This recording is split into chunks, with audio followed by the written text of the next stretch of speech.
Class 9-এর Bengali গৌরাঙ্গের বাল্যলীলা লিখেছেন মুরারি গুপ্ত।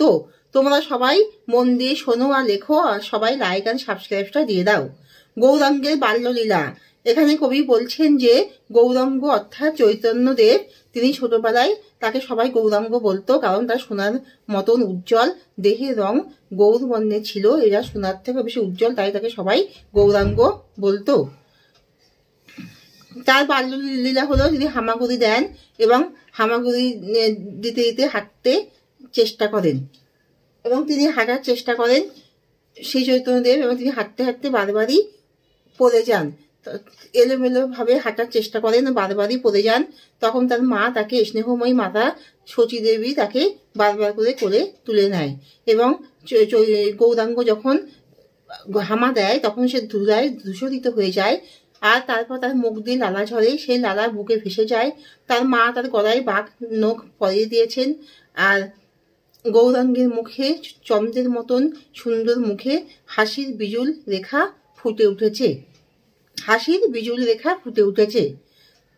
তিনি খুবই সুন্দর দেখতে ছিলেন আর গৌর বর্ণের ছিলেন এবং তাকে সকলেই আদর করে গোরা বলে ডাকত। তার নাম নিমাইও ছিল, তাকে নিমাইও বলা হতো।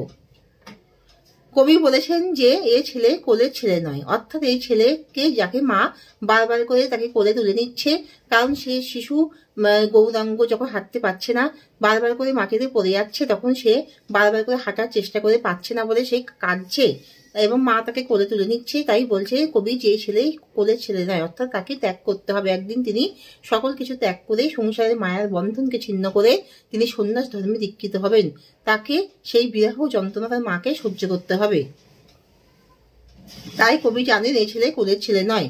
আর গোরা কেন বারবার করে কাঁদছে, কারণ গোরা যতবারই হামাগুড়ি দিচ্ছে এবং সে উঠে দাঁড়িয়ে হাঁটার চেষ্টা করছে, ততবারই গোরা পড়ে যাচ্ছে এবং পড়ে গিয়েই তার আবার হাঁটার চেষ্টা করছে, বারবার করে পড়ে যাওয়াতে সে ক্রন্দন করছে।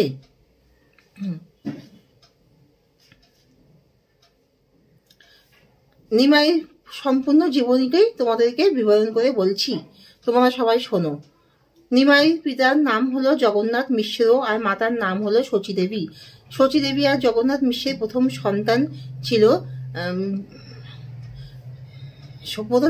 ছিল বিশ্বরূপ। আর তারপরে তাদেরই কটি কন্যা সন্তান, আটটি কন্যা সন্তান হয়ে মারা যায়। তারপরে নিমাই জন্ম হয় এবং বিশ্বরূপ কম বয়সে সন্ন্যাস ধর্ম দীক্ষিত হয়ে তিনি গৃহ ত্যাগ করে চলে যায়। সেই বিরহ যন্ত্রণা তার মা তার কাতর হয়ে পড়ে এবং তাদের খুবই যন্ত্রণার মধ্যে দিন কাটে। তখন নিমাই একমাত্র অবলম্বন হয়ে ওঠে এবং নিমাইয়ের নাম ছিল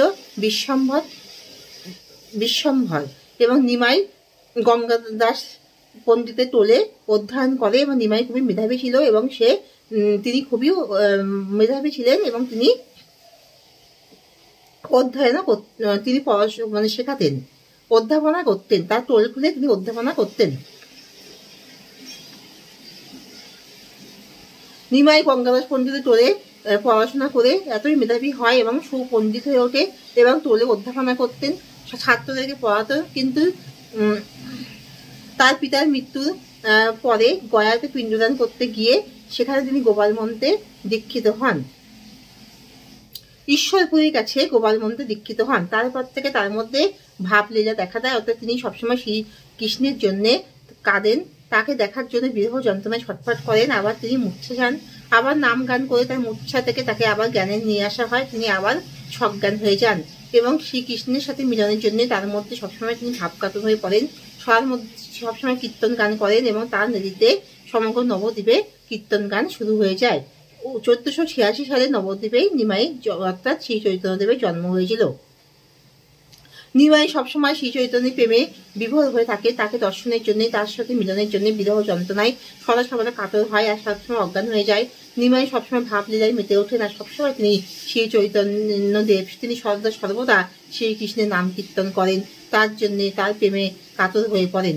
নিমাইয়ের এরকম বাহ্য দশা থেকে তাকে সংসারে বাঁধার জন্যে তার মাতা শচী দেবী তাকে লক্ষ্মী দেবীর সাথে বিবাহ দেন, লক্ষ্মী প্রিয়ার সাথে বিবাহ দেন। কিন্তু অকালে লক্ষ্মী প্রিয়াকে সর্বদংশন করায় তার মৃত্যু হওয়ায় পুনরায় নিমাইকে সংসারে বাঁধার জন্য এই বিষ্ণুপ্রিয়া দেবীর সাথে তার বিবাহ হয়।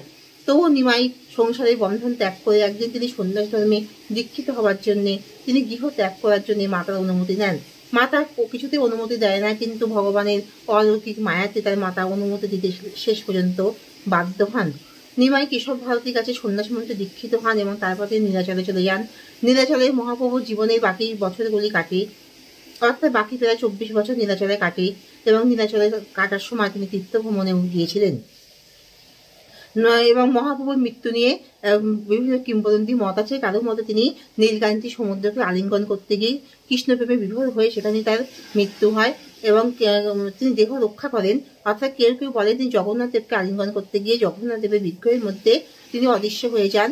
কারো কারো মতে তিনি রথের দড়ি টানতে গিয়ে, বিশাল রথযাত্রার সময় রথের দড়ি টানতে গিয়ে সেখানে তার ইটে পদপিষ্ট হয়ে যায়, তারপরে তিনি দেহ রক্ষা করেন। এইভাবে বিভিন্ন মত আছে। অর্থাৎ নিমাই পণ্ডিত বহু মানুষকে উদ্ধার করেছিলেন। তার কাছে জাত পাত বলে কিছু ছিল না।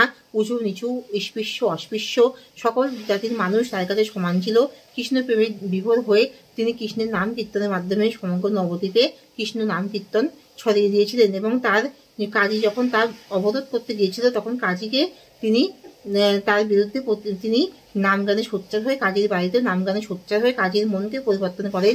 পরে কাজী নাম কীর্তনের আদেশ দেন। জগাই মাথায় নামে দুজন লম্পট মদ্যপকে তিনি কৃষ্ণ প্রেমে বিভোর করে তাদেরকে তিনি তাদের চৈতন্য ফিরিয়ে দেন। এইভাবে নিমাই পণ্ডিত সেই চৈতন্যদেব হয়ে ওঠেন এবং তার কৃষ্ণ প্রেমের জাদু মন্ত্রে নবদ্বীপ তথা সমগ্র ভারতে এক মায়াময় জাদু মন্ত্রে সকলে আকৃষ্ট হয়ে ওঠে। এখানে শেষ করছি। তোমরা সবাই কিন্তু লাইক আর সাবস্ক্রাইবটা দিয়ে দিও।